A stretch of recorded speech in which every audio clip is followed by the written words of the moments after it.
Vse lepo pozdravljam, profesorje. Evo. Predlagam, da povem par besed za uvod. In sicer, kot vsi poznate, naš gost je profesor dr. Ernest Petrič. V svoji bogati poklicni in politični karieri je bil tudi član vlade pod predsednikom Stanetom Kavčičem, poslanec, državni sekretar, svetovalec predsednika. Vsi ga dobro poznamo, pa vendar svojo kariero je začel v akademskem svetu v 60-ih letih prejšnjega stoletja in se podal v politiko, vrnil v akademsko sfero in angažiral v klubih OZN, ki so ga popeljali v mednarodne odnose in diplomatsko kariero od Indije, Washingtona, New Yorka, Dunaja. V zadnjih 10 letih smo ga spoznali kot ustavnega sodnika, sedaj pa ponovno predava in vodi katedro za mednarodno in evropsko pravo na Evropski pravni fakulteti Nove univerze in nepoklicno opravlja funkcijo svetovalca v uradu predsednika Boruta Pahorja. Junija lani ga je vlada Republike Slovenije imenovala tudi Beneško komisijo. Napisal je številne članke in več knjig. Leta 2010 je izšlo njegovo temeljno delo o zunanji politiki. Zunanja politika, osnove, teorije in praksa.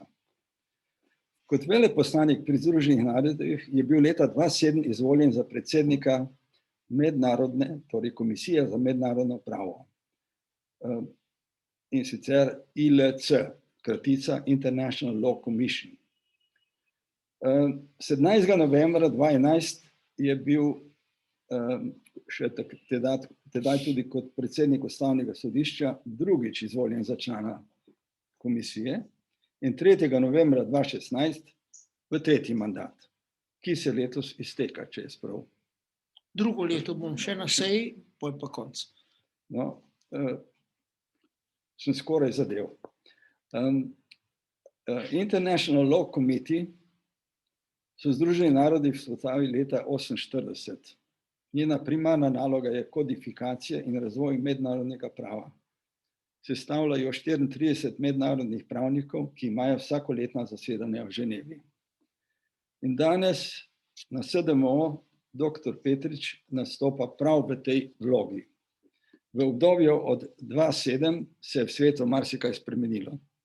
Najbolj pereče vprašanje današnjega časa so najverjetneje klimatske spremembe, ki že sedaj in tudi v prihodnje bodo vplivali na sobivanje na našem planetu. Od stvari poznamo, od dviga morja, suš, neurij, ki bodo verjetno povzročali konflikte, boj za vodo, migracije in še marsikaj. Združeni narodi so leta 1992 sprejeli okvirno konvencijo o klimatskih spremembah. Od tedaj se je zgodil Rio de Janeiro, Earth Summit leta 1992, Kyoto protokol leta 1997, Johannesburg, to je bil svetovni vrh Sustainable Development. Imel sem srečo, da sem bil takrat prisoten tam. Na okoljski konferenci v Varšavi, kjer sem tudi bil prisoten, torej 2013, to je bil COP19, je bil sprejet sporazum, da vse države takoj pričnejo z omejevanjem toplogrednih izpustov, po možnosti vsaj do začetka 2015. Sledila so mednarodna srečanja vsako leto, Pariz 2015, še bolj zavezujočim sporazumom, prejšnji teden Milano, tako zvani Youth Climate Summit, čez nekaj tednov se bo pričel Glasgow, torej ta tako zvani COP26. Tole planet se nezadržno segreva. Sklepi teh dogovorov se prepočasi ali sploh ne spoštujejo in še slabše uresničujejo. Države raje plačujejo penale, kot pa da bi zmanjševale količine toplogrednih izpustov in emisij nasploh. Tudi pandemija v letu 2020 ni prispevala k zaustavljanju segrevanja. Res je, v nekaj državah z visoko ekscesno umrljivostjo je zmanjšala pričakovano življenjsko dobo, ali se bo to kje kaj poznalo, še ne vemo. Torej, kako obvezati države, kako jih, če pogojno rečem, prisiliti v reševanje problemov sveta? O kakšnih pravnih mehanizmih se razmišlja v mednarodni komisiji, oziroma s kakšnimi izzivi se sedaj srečuje ILC, da spremembe ne bi ogrozile ali pa ogrožale sobivanja na Zemlji. So svetovni dogovori pravno zavezujoči ali predstavljajo le moralno zavezo, oziroma kako moralne zaveze narediti bolj zavezujoče?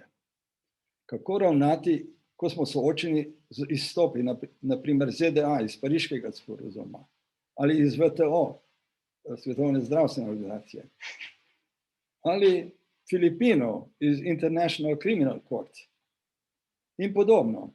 Koliko taki izstopi državi omogočijo izogibanje sprejetim zavezam ali odgovornostim? Ali taka dejanja ne ogrožajo koherentnosti mednarodnih dogovorov in konvencij? Kako naprej? Ali lahko ILC, International Law Commission, mednarodno pravo pri tem odigrata svojo vlogo? Profesor Petrič, beseda je vaša. Hvala lepa, gospod Šetinc. Vi ste nanizali celo vrsto zelo pomembnih vprašanj. Jaz se bom nekaterih dotaknil bolj posredno kot neposredno skozi delo International Law Commission. Res je, kot je bilo rečeno tukaj, čeprav je obstojal že v času Društva narodov nek podoben organ, ki naj bi državam pomagal pri razvoju mednarodnega prava, je pravzaprav International Law Commission nastala leta 1948, po drugi svetovni vojni, je imela od takrat do zdaj, mislim, da 72 zasedanj. V tem času je to telo, ki ga sestavlja, kot ste rekli, 34 neodvisnih oseb, mednarodnih pravnikov, ampak seveda voli generalna skupščina na predlog držav. Države predlagajo te osebe, ne, in potem jih pa generalna skupščina izvoli. Po nekem regionalnem ključu, ki pomeni, da je iz vzhodne Evrope lahko v nekem 5-letnem mandatnem obdobju eno obdobje 3, drugo obdobje 4.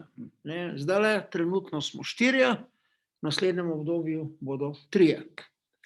Jaz sem bil prvič izvoljen leta 2007 kot eden od vzhodne Evrope, od te EEG Group, Eastern European Group. Potem sem bil ponovno izvoljen in potem še enkrat izvoljen. Ne rečem, da sem na teh volitvah vsakokrat od EEG Group dobil največ glasov, 2-krat pa bil tudi drugi med vsemi po številu glasov. Bil sem tudi predsednik te komisije, ampak zdaj moj mandat izteka in seveda leta so tudi tu in na prihodnjih volitvah, ki bodo zdajle novembra, konec oktobra, novembra v generalni skupščini, seveda ne kandidiram in tudi Slovenija nima svojega kandidata, kar je po svoje logično, saj nismo tako velika država, da bi v vseh obdobjih, kot je na Rusija, pa je na Kitajska, imeli svojega člana v International Law Commission. Članstvo v tej komisiji je pomembno zato, ker je njena naloga, kot je bilo tu rečeno, kodifikacija mednarodnega prava, kar pomeni ugotavljanje, kaj mednarodno pravo konkretno je in njegov progresivni razvoj. Ta komisija, ko je začela delati takrat leta 1948, je bilo mednarodno pravo v glavnem mednarodno običajno pravo. Vseh teh velikih dokumentov, ki jih poznamo danes, konvencija OZN o pomorskem pravu, UNCLOS, vse pomorsko pravo je bilo običajno pravo, diplomatsko pravo, Dunajska konvencija, običajno pravo, konzularna konvencija, konvencija o specialnih misijah in tako naprej, Dunajska konvencija o mednarodnem pogodbenem pravu, razne konvencije o sukcesiji držav, v mednarodne pogodbe, logove in tako naprej, da ne naštevam še naprej, vse to to je bilo običajno mednarodno pravo. In ravno takrat, po drugi svetovni vojni, verjetno tudi zaradi tega, ker je bilo veliko nejasnosti in tudi razlik v vrednostnih predpostavkah pri pogledu na mednarodno pravo, 48, 49, že je hladna vojna, komisija svoje velike dosežke doseže v 60 letih, Dunajska konvencija o diplomatskem pravu 61, konzularna 63, o mednarodnem pogodbenem pravu 69.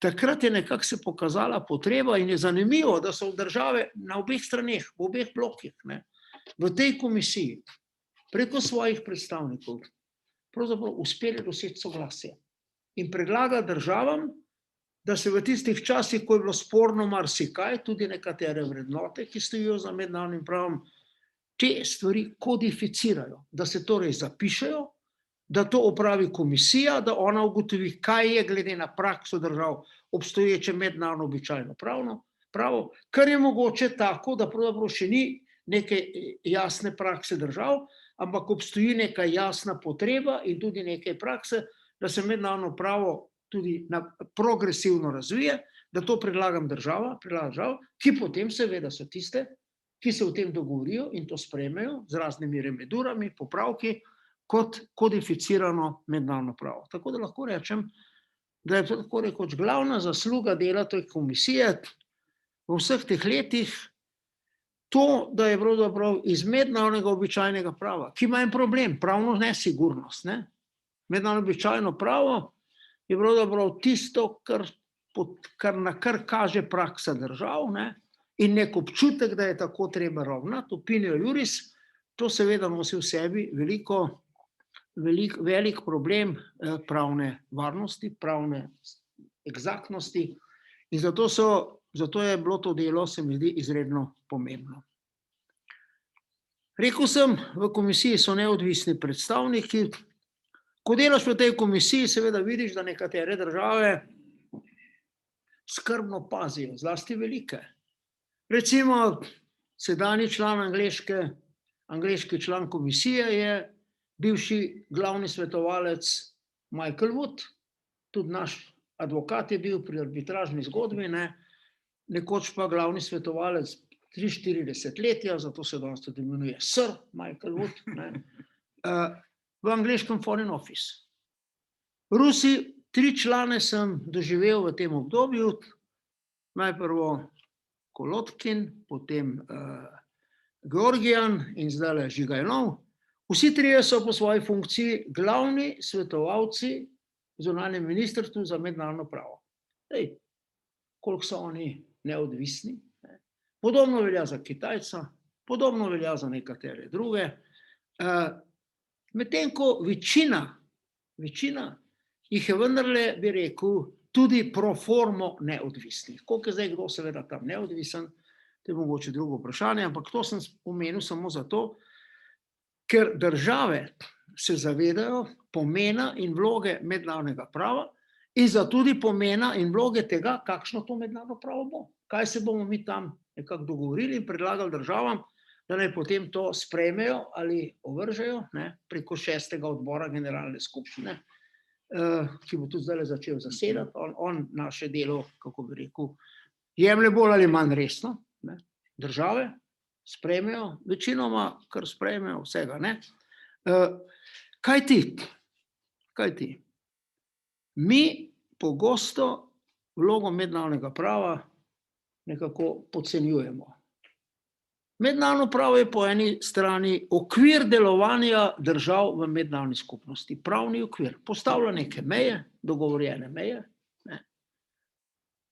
Po drugi strani je pa sredstvo zunanje politike, ki ga države uporabljajo, tako kot se tudi v notranjem pravu. Vsaka stranka sklicuje na pravo, skuša dokazati, da je njeno ravnanje v skladu s pravom. To še toliko bolj velja v mednarodni skupnosti, kjer so države suverene in tako naprej. In zdaj ta vloga mednarodnega prava, jaz to stalno trdim, je pa še posebej pomembna za države, kot je naša. Mi v naši diplomaciji, mednarodnemu pravu in v izobraževanju naših diplomatov in pri njihovem delu dajemo mednarodno pravo premajhno težo. Mednarodno pravo je, tako rekoč, še najbolj solidno sredstvo, ki ga neka država ima za uveljavljanje svojih zunanjih političnih ciljev. Še zlasti taka, kot je naša. Nimamo ne vojaške moči, nimamo ne gospodarske moči, ne moramo dati nekomu milijardo nepovratnih sredstev, etc. Ko se soočamo z drugimi državami, diplomatska spretnost, pa sklicevanje na pravo, sposobnost uporabljati pravo kot sredstvo zunanje politike. No, tu me zdaj mogoče malce zaneslo stran, ampak Komisija za mednarodno pravo deluje, 34 članov je, vse dogovore skušamo doseči s konsenzom. Enkrat samkrat v mojih 15 letih tam smo glasovali. In potem med drugim tudi jaz bili preglasovani od večine drugih. Ne? V drugih primerih se vedno skuša najti nek konsens, saj na ravni komisije.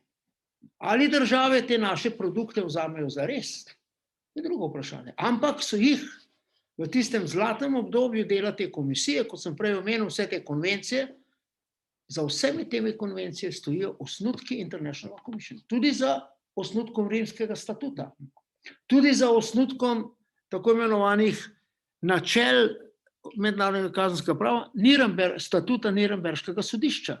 Vse to je pripravila komisija. Številne druge konvencije.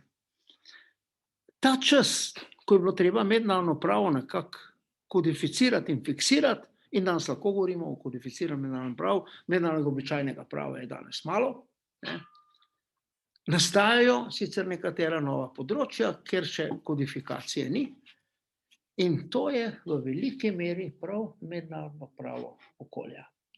Zdaj bom naredil en kratek skok kot repliko na tisto, kar ste vi prav povedali, našteli ste vse te konference in tako naprej. Vse to je pravzaprav sfera politike na nek način.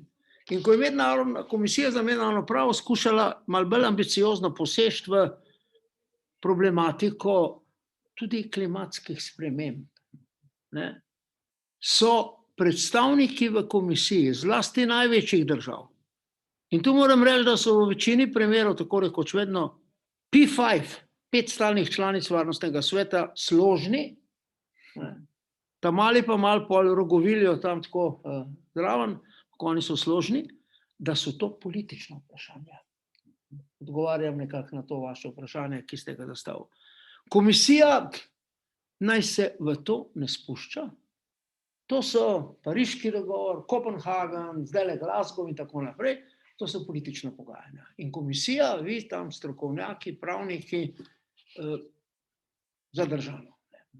Vendarle, komisija je v svoj program uspela integrirati v zadnjem času nekaj tem, ki pa so pravzaprav izven tistega klasičnega okvira mednarodnega prava, mednarodne pogodbe in tako naprej. Kaj ona zdaj dela, pa nekatere dileme bom izpostavil kasneje. Tako da smo v njem programu postavili dve temi, ki tečeta. Ena je ob zaključku Protection of Atmosphere, varstvo atmosfere, ekološka tema.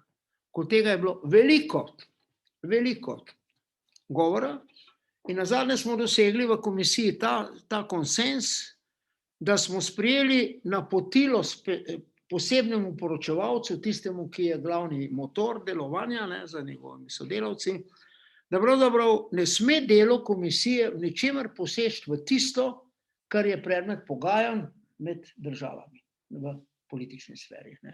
Tako da bom prišel še na to, da smo se tu precej nekako omejili. Ampak seveda, zanimivo pa je, da smo 2 leti nazaj sprejeli pa še drugo zanimivo temo, ki je zelo zanimiva, vpliv višanja morske gladine na mednarodno pravo. O tem bom tudi še kasneje rekel par besed. Zdaj, v svojem delu, kaj je komisija delala, sem več ali manj nekako to naštel.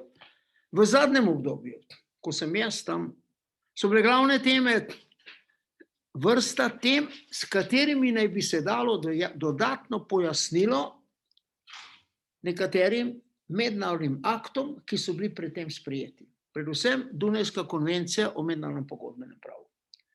Ta Dunajska konvencija iz leta 1969 je eden temeljnih aktov mednarodnega prava. Mednarodno pravo so mednarodne pogodbe, torej njihova interpretacija, njihova uporaba in tako naprej je izjemno pomembna, ampak seveda Dunajska konvencija takrat, v 60-ih letih, ko so jo pripravljeni, ko so države potem na Dunajski konferenci leta 1969 sprejele, in ona potem stopila v veljavo, danes velja, je to en temeljnih dokumentov,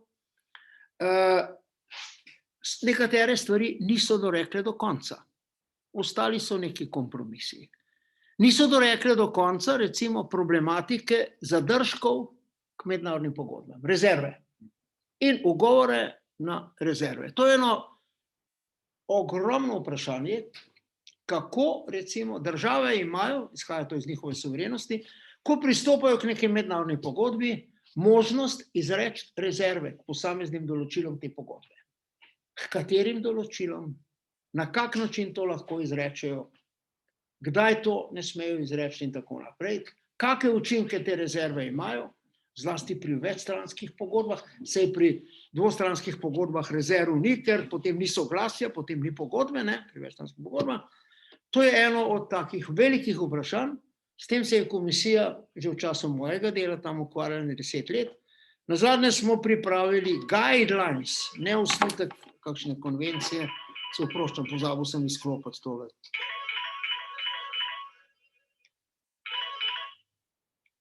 Halo. Klik sem na predavanju sem tele, bom pol poklical. Adijo. Ja, je nujno spet, ker ima Tina zelo svoj hotel zbordati, ima spet dinaj, no? Oh, Kristus, pokličem. Ja. No, kakorkoli že, zdaj sem malo vrgel iz tira.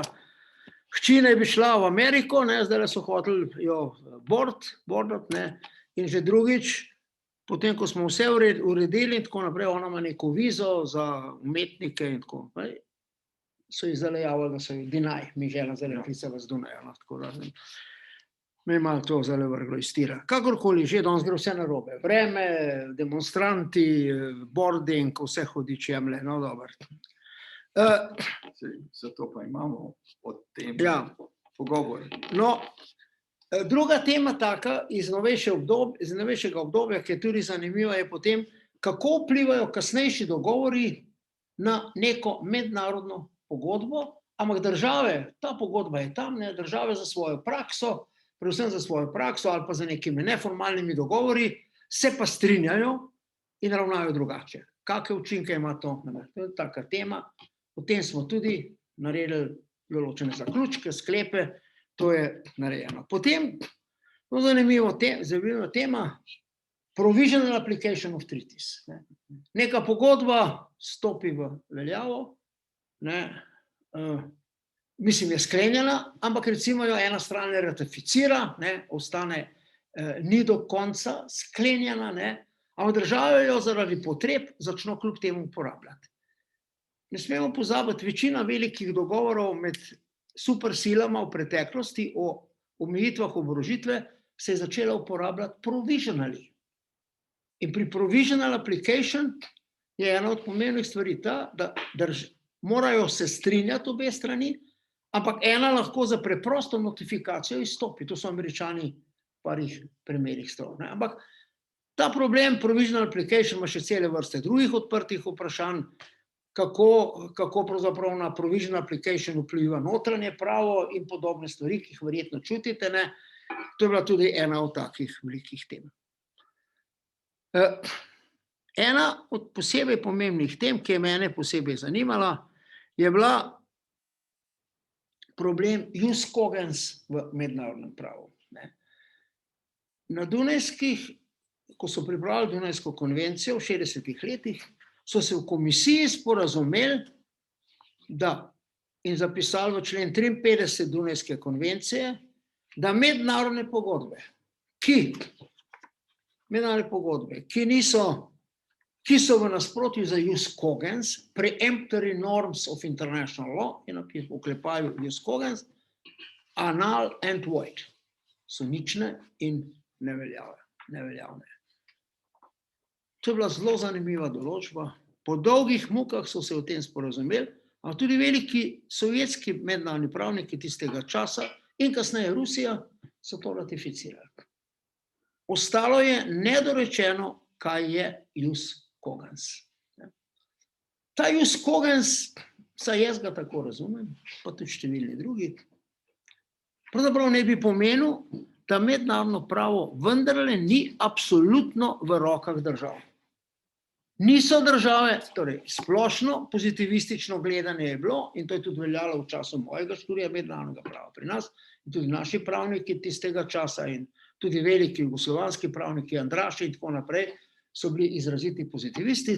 Mednarodno pravo je tisto, kar se države dogovorijo. Teri so pa v komisiji takrat zapisali, če je pa nekaj v nasprotju, neka pogodba, ki so jo države dogovorile, za jus cogens, za preemptory norms of international law, je pa to nično. Niso pa povedali, kaj. In ta debata je še vedno na nek način odprta.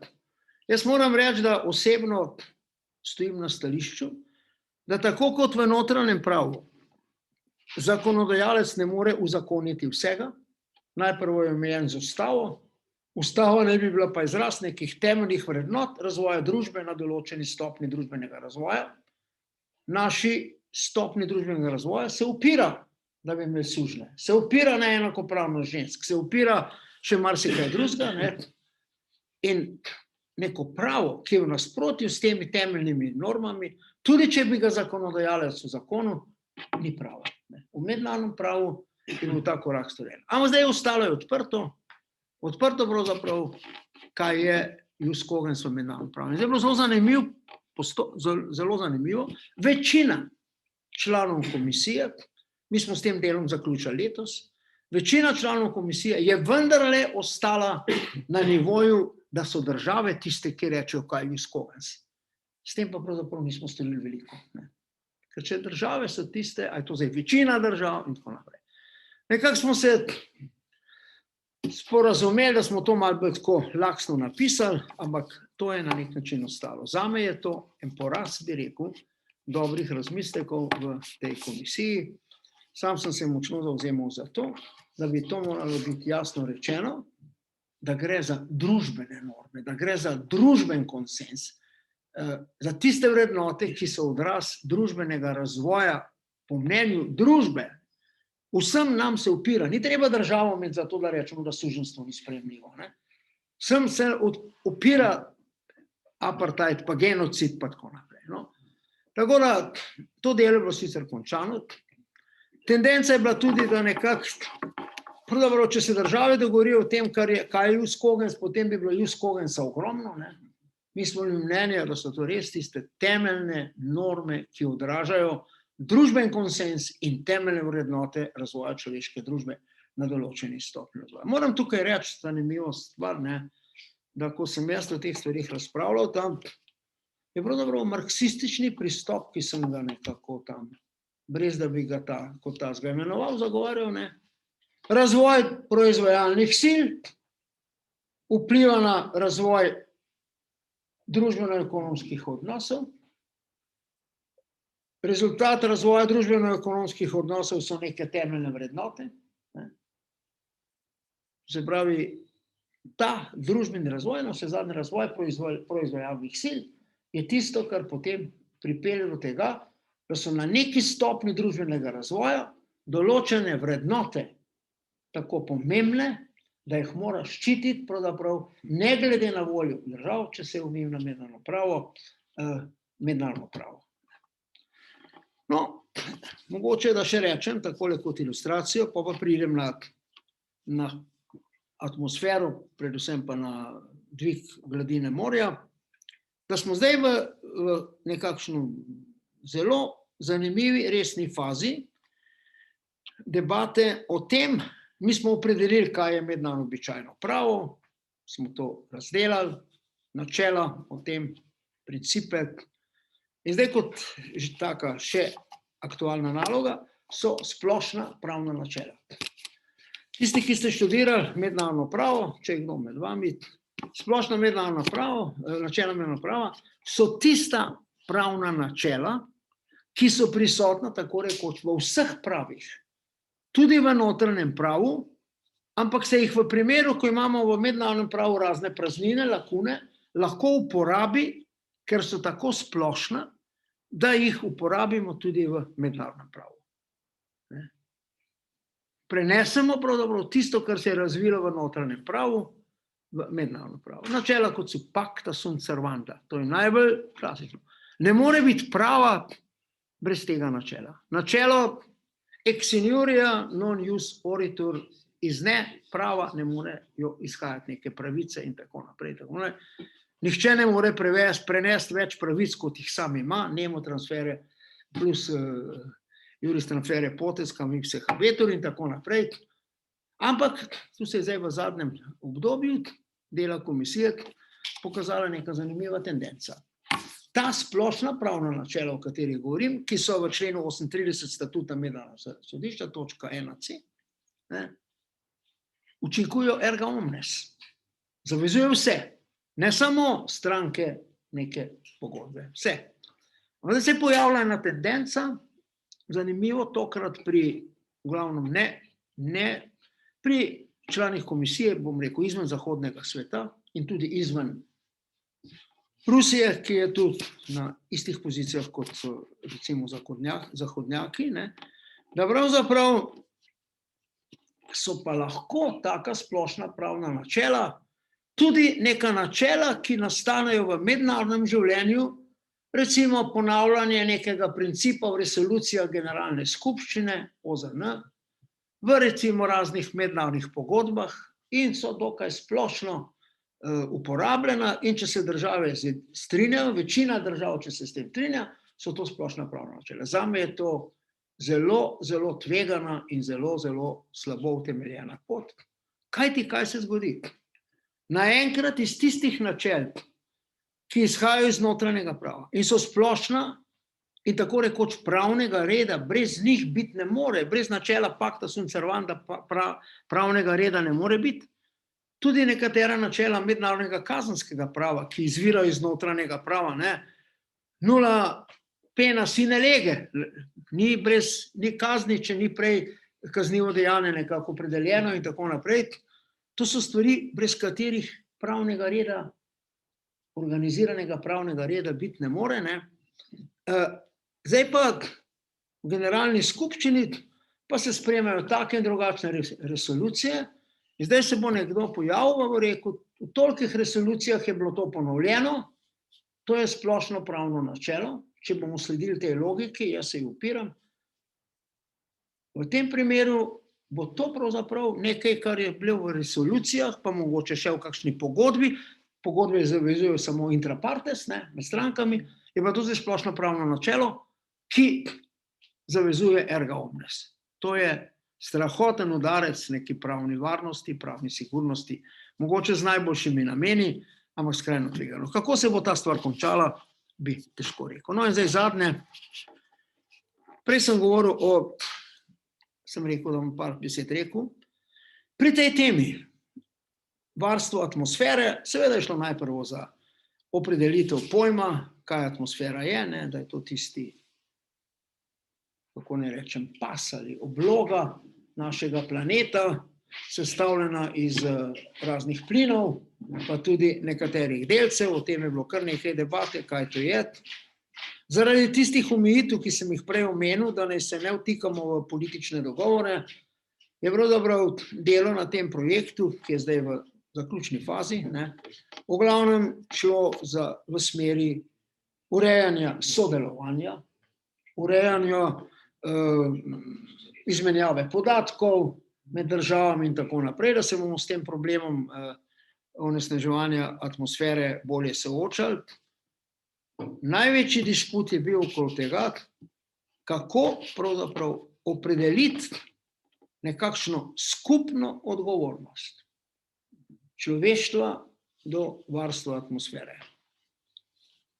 Večina v komisiji, tudi sam sem med njimi, smo se zavzemali za to, da to opredelimo kot common responsibility of mankind, skupno odgovorno človeštva. Ugovori so bili, da pravzaprav ne moramo skozi to naše delo nikakor ne vzpostaviti neke nove dodatne obveze po mednarodnem pravu za države.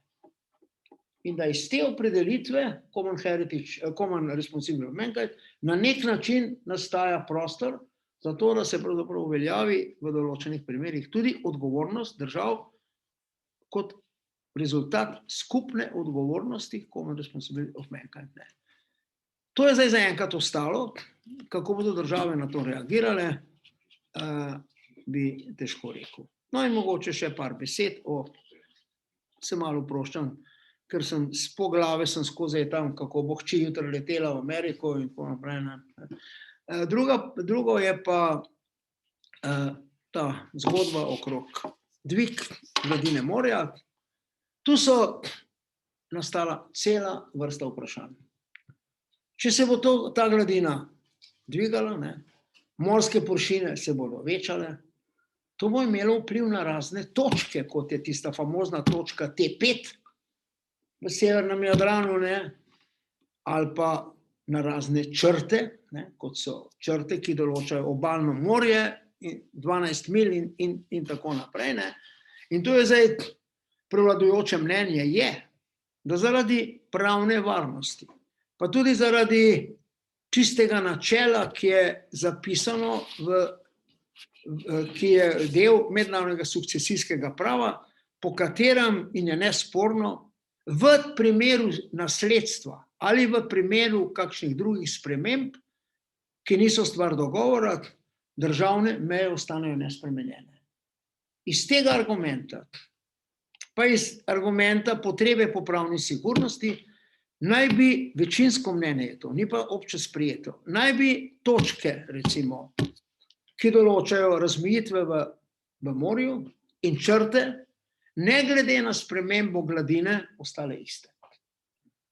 So tudi na drugi strani pa mnenja, ki pravijo, da one se morajo prilagoditi novi realnosti. Ampak koliko sporov bi to povzročilo, koliko pravne nesigurnosti bi to povzročilo, tako da mene navajajo to k stališču, da niso ambulatorne, kot se temu reče, ampak da so fiksne, sedaj obstoječe točke, ki določajo tudi morske pasove, ki določajo razne cone, ekonomske cone in tako naprej, ki določajo določene poti, po katerih naj ladje plujejo, da naj to nekako ostane več ali manj intaktno.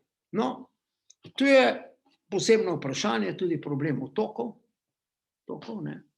Nekateri danes otoki, ki so naseljeni, bodo, če bo dvig čez 100 let, ne bodo več naseljeni, bo samo še neke čeri. Status čeri nenaseljenih je drugačen po mednarodnem pravu, pa se bo to spremenilo. Kako bo to vplivalo? Hočem povedati, to je en kup enih zelo zanimivih vprašanj, ki zaposlujejo zaenkrat komisijo, ko bo ona skušala najti odgovor na ta vprašanja, to bo verjetno v prihodnjih 5-10 letih, bo to interesantno tudi za države. Ja, se oproščam. Vse grem lahko tam ven, pa